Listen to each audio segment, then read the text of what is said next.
Oi galera, tudo bom? O vídeo de hoje é pra falar sobre, acho que o melhor livro que eu li no ano até agora, que é o A Morte do Pai. Eu não vou pronunciar esse nome porque é norueguês, então é cheio daquelas dois pontos em cima, um ponto, bolinha com risco, mas é o Karl Ove alguma coisa. Esse livro aqui faz parte de uma série de 7 livros que ele intitulou Minha Luta, e ele, vai contar a história da própria vida. E pelo que eu já dei uma pesquisada e uma sacada, parece o quê? Que ele escolhe algumas temáticas da sua própria vida e foca em um dos livros. Então os livros não são cronológicos, que nem o próximo livro dele, que é Um Outro Amor, se não me engano, vai contar a parte da separação da primeira esposa pra ele ficar com a segunda. Eu dei uma olhada por cima, tá, gente? Eu não tenho certeza. Aí o terceiro livro, que já lançou do Minha Luta, já veio a tradução aqui pro Brasil, que é já do período da infância dele, então os livros não seguem uma ordem cronológica, pelo visto, e ele escolhe algum fato importante pra narrar um trecho da vida ali, naquele livro específico, dentre os 7 que ele vai contar pra gente. Então esse primeiro, como o título já indica, é A Morte do Pai. Então, o livro é dividido em 2 partes.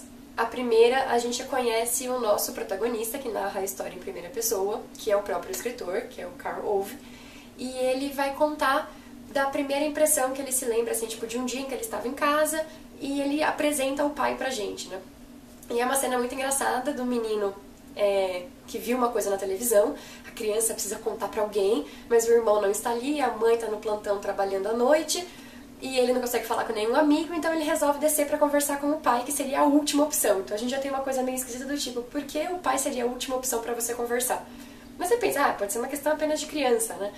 E aí ele desce as escadas, percebe que o pai tá no jardim, porque ele mexia muito com jardinagem, era meio que um hobby, porque o pai era professor. Quando ele tá chegando perto do pai, ele lembra, não, eu não posso correr aqui. Então ele para e vai caminhando até chegar onde o pai tava e fala pro pai da coisa que ele viu, mas super apreensivo do como o pai vai responder aquilo. E o pai é seco, mas a secura do pai pro menino pareceu uma coisa boa. Ele falou, nossa, mas meu pai me tratou tão bem. E eu falei, gente, como o pai tratou ele bem se o pai foi super ríspido assim com ele? E aí, quando o menino tá indo embora, o pai fala, e vê se não corre dessa vez pra voltar pro seu quarto. E o menino começa a pensar, gente, meu pai sabe tudo, como meu pai sabe tudo da minha vida? E é sensacional essa impressão, essa opressão que o pai tem sempre dele, né? De que tem em cima dele. O pai parece que é onipresente, sabe tudo o que ele está fazendo, tá sempre julgando a vida dele, todos os passos que ele dá na escola, ou com a relação com o irmão. O pai é sempre uma sombra que tá ali. E a gente vai vendo cenas da vida dele em que ele tem esse contato com o pai. Então, o livro não é linear, tanto porque ele começa dissertando sobre a morte. A gente tem um personagem dizendo o que ele acha que é a morte, pra onde vamos, como que a sociedade a encara, etc. Aí ele começa a contar cenas relacionadas com o pai.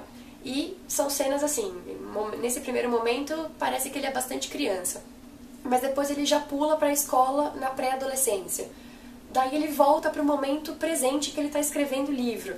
Aí ele vai contar uma cena da juventude dele. Então as cenas são bastante caóticas, assim, mas a ordenação delas pouco interfere, porque parece realmente que é uma pessoa contando pra você a história da vida dela, assim, livremente.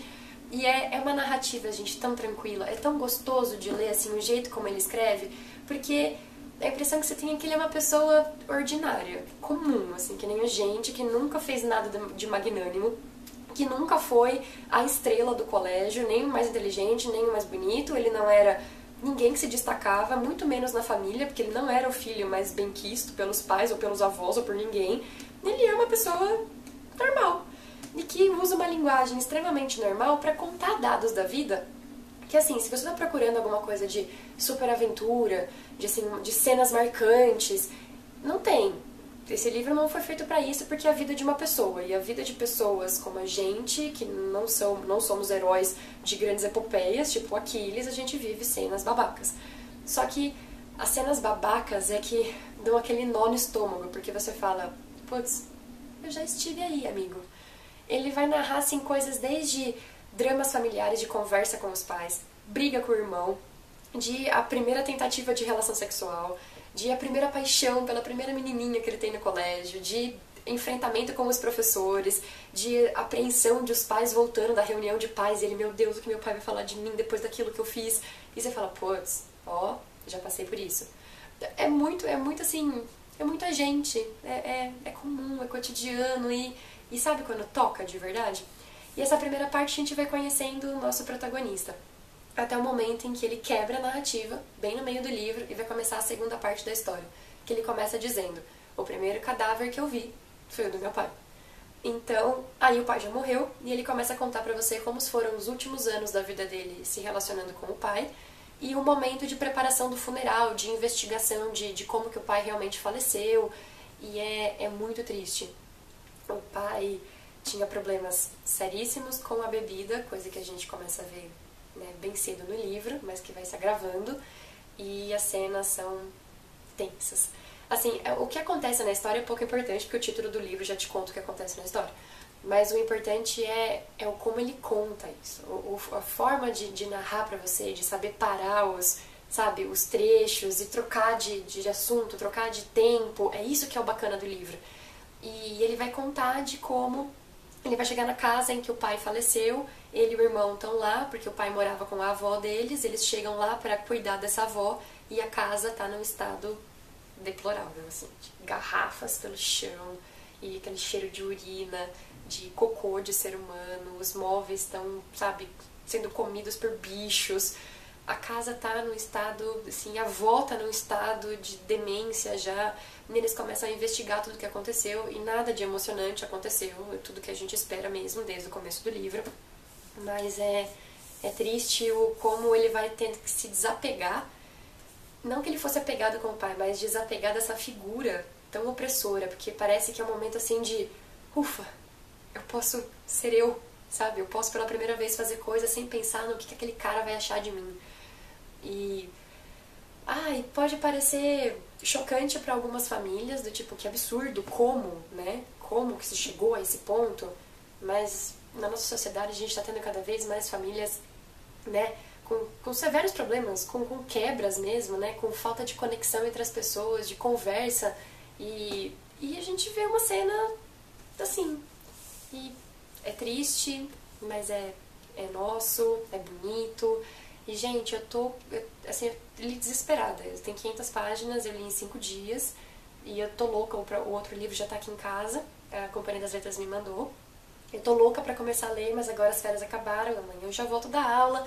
Então eu não sei quando eu vou conseguir relar nele, mas eu tô tendo, assim, tipo, sonhos com a continuação do livro, porque, gente, é viciante. Então cuidado quando você for começar a ler isso aqui, porque você vai querer ler os 7 livros em seguida. E não foram todos que saíram, né? Isso tá me dando um pouco de tristeza. Mas eu odiei a edição. São 500 páginas, o papel é ótimo, super grossinho, super bacana. Mas olha, tá vendo como a edição, ela vem toda quebrada, gente. Ela tá com calombos, parece que não foi bem encaixado. O segundo livro é maior, ele é um teco assim maior, então é uma coleção, mas o primeiro livro é pequeno, achei esquisito. Capa sensacional, mas atrás é branco, tudo que é branquinho, isso aqui vai sujando com a nossa própria mão, né, dentro da bolsa, detesto quando o livro é branco aqui. Isso eu não gostei muito da edição, acho que a companhia podia tentar relançar esse primeiro volume aqui no padrão dos outros, tá? E ainda tive o infortúnio de quando eu encomendei o livro, ele veio tudo amassadinho aqui pelo transporte, mas isso foi problema da transportadora, nada a ver com a companhia. E o livro não tem capítulos, minha gente. Então, sabe assim, Lê Guimarães Rosa, Lê Saramago, que você pega e de repente um parágrafo tem 2 páginas, às vezes mais, e não tem capítulo, você tem que, tipo, quebrar quando você acha que terminou a cena. Então, isso também é uma estratégia, né, pra você continuar lendo, porque sem brincadeira, eu sentava e quando eu ia ver, eu tinha lido 70 páginas. Gente, o livro é muito legal, vale muito a pena, leiam. Beijinho!